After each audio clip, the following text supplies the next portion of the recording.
Welcome to the new shed. So this is going to be a test of the new system. This is also going to be a test of a new way to write chord progressions. And it's kind of just an intro to the new setup, the new room. Before, the room was a very small room at the school that I teach at, and now it is my basement. So this was a corner of my basement, and we had to redo some plumbing, some electrical. We had to build an HVAC system that was separate from, the houses, so that if, noise happens upstairs, it doesn't come down here. And then, there's 2 sheets of drywall with this green glue in between on all the surfaces, and then in the ceiling, the drywall's hung to resilient channel, which is like this little strip that attaches to the floor joist, and then the drywall attaches to another part of the strip, so it's kind of suspended. And then there is insulation all over the place.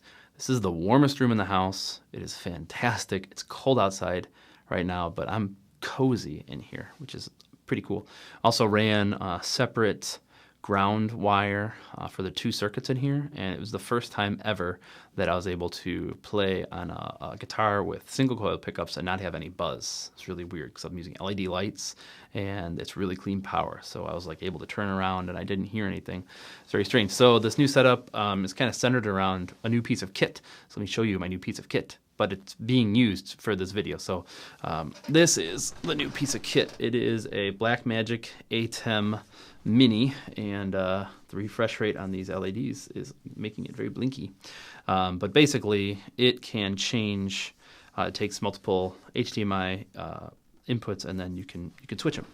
And it goes to a computer is using to help switch it, and that computer is connected to this wireless Bluetooth foot controller. So I can, without my hands, change between my computer here, my overhead, and my face.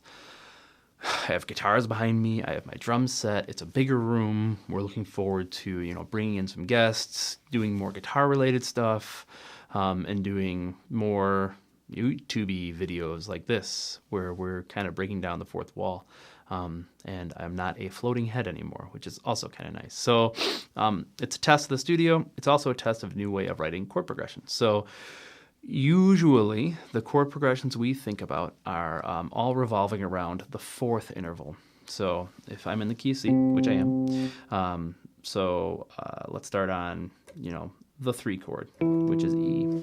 So if I do 1, 2, 3, 4, I get to A, which is a 6. 1, 2, 3, 4, I get to D, which is the 2. 1, 2, 3, 4, I get to G, which is the 5. And then 1, 2, 3, 4, I get to C, which is back to 1. So it's 3, 6, 2, 5, 1. That is our circle progression.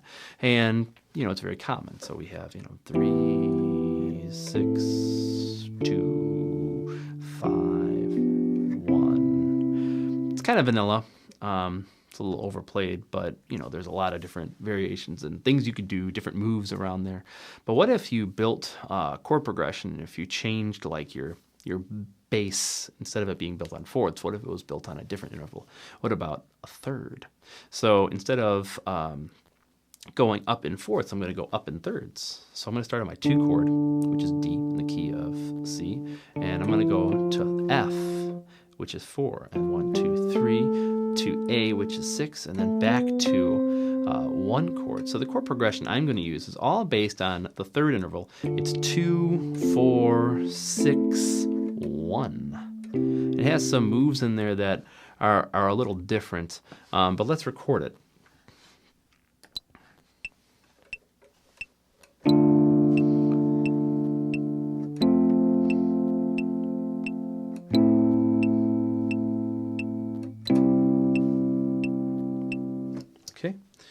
And let's quantize it. Now, I'm using a palette. I'm calling this a palette. I don't know if that's an actual thing, but it is a group of instruments that I like together.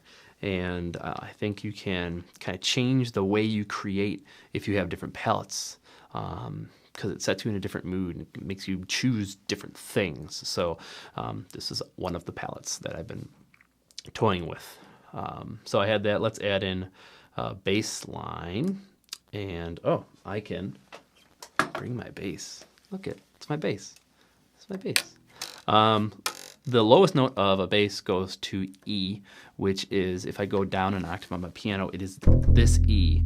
The lowest note for a 5-string bass goes down to a B, which would be here. So I'm actually going to go, when I go to the 1 chord, I'm going to go down below what I could do on this bass. I'm going to go down to this C, which is, you know, a note that you can get on a 5-string, which is pretty cool. So let me put that back, and let's record bass line. And since I have, you know, this like stepwise motion, I can automatically build in some movement, and then I put in a passing tone there, but built in some movement. Let's quantize this. I mean, quantize is a chord. I didn't do anything crazy. Let's do a drum beat. I like the way that this snare sounds. That's not a snare. That's a bass drum. I like the way that snare sounds. I'm not the biggest fan of the kick. Don't like the hi-hat. I actually like the open hi-hat. It reminds me like of an 8-bit sound, so I'm going to use that as the open hi-hat. It sounds like I don't know, Pac-Man or something. So let's play with that.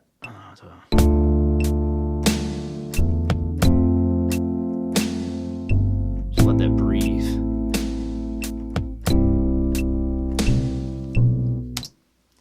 Sometimes you just gotta let the decay go. Why did that? Right. And we'll quantize that to, I don't need to go crazy. Just quantize to the 8th. My thing is I'm early. Did you see how all that moved over? I'm so early. I'm jumping the gun. I just had an extra coffee.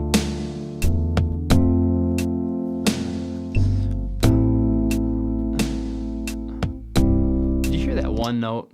I heard that one note. I heard that snare. It's important to pay attention to velocity in your notes, especially important ones.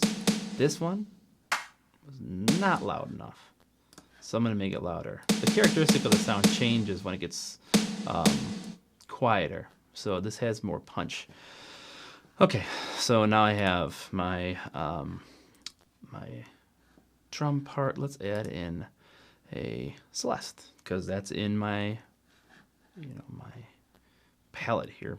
I don't know what I'm going to play, so I'm just going to turn the loop on and then play.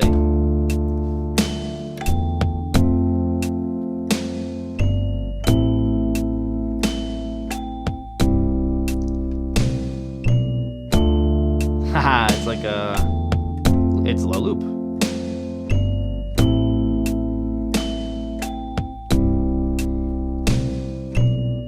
Guess it's my that'll be my melody. Just play the melody on Celeste. It sounds pretty good. So let's get rid of loop, turn that off, and let's record this thing. 3, 4.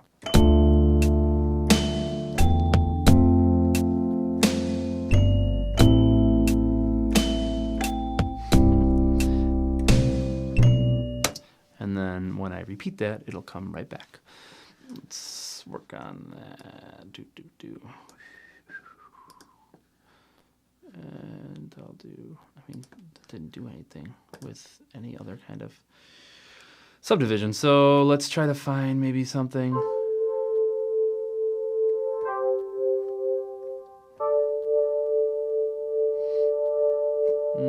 Go down lower. Gotta think about, you have to think about the frequencies that you are.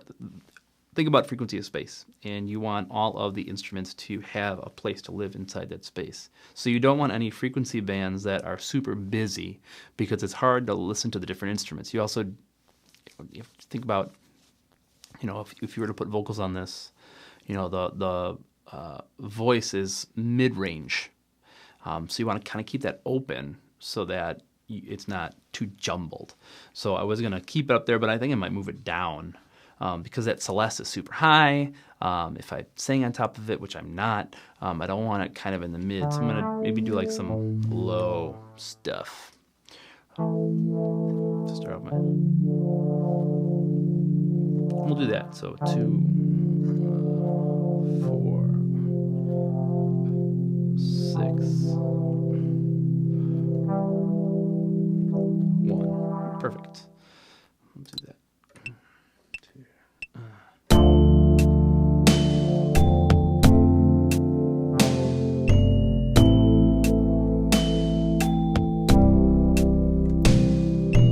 kind of blended in since it was in the same frequency range as the Rhodes. It kind of blended in with it, which is cool if you want that effect. But if you made a mistake like I did, let's fix it. Boy, I'm still getting used to the setup. There's a little bit of latency, and I'm not used to using a mouse. I'm used to a trackpad.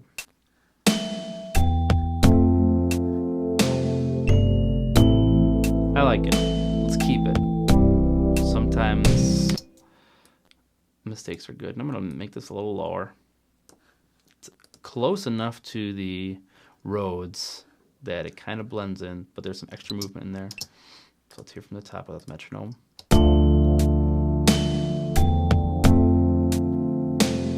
Nope, don't like that note. I don't like that. I played that over, and I'm going to get rid of it, and I'm going to just do this. Zoom in. I would pinch zoom with the trackpad, but I don't have my trackpad. Let me just get rid of that.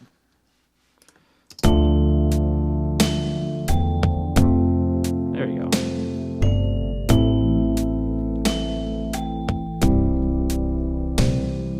I like that. And it's built off the third. It's an interesting test of that idea. Still getting used to the studio. It's a cool space. Looking forward to making some more videos. I've got a cool one on eighth note triplets coming soon. So see you in the shed. Your shed, not mine. Maybe one day you can come in. It's really cool. Peace.